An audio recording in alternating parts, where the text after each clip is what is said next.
حضرت صاحب میرا سوال یہ ہے کہ مرد کے لیے زیور پہننا کیسا ہے؟ بسم اللہ الرحمن الرحیم۔ ہمارے ایک اسلامی بھائی نے یہ سوال کیا ہے کہ مرد کے لیے زیور پہننا کیسا ہے۔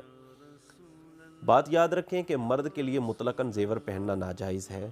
وہ زیور چاہے سونے کا ہو، چاندی کا ہو، لوہے کا ہو، تانبے کا ہو، پیتل کا ہو، کسی بھی دھات کا ہو، مرد کے لیے وہ زیور پہننا ناجائز ہے۔ عموماً شادی بیاہ کے موقع پر دلہے میاں کو سونے کی انگوٹھی وغیرہ یا سونے کی زنجیر وغیرہ پہنائی جاتی ہے اور دلہے میاں بڑے شوق کے ساتھ اس کو پہن لیتے ہیں۔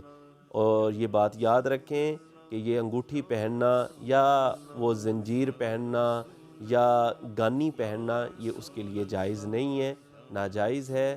تو مرد نے اگر انگوٹھی پہننی ہی ہے تو اس کے لیے چاندی کی ایک انگوٹھی، اور اس کے لیے بھی شرط یہ ہے کہ اس میں ایک نگینہ ہو اور اس کا وزن 4.5 ماشے سے زیادہ نہ ہو۔ صرف مرد کے لیے یہ پہننا جائز ہے، اس کے علاوہ مرد کے لیے کسی بھی دھات کا زیور پہننا ناجائز ہے۔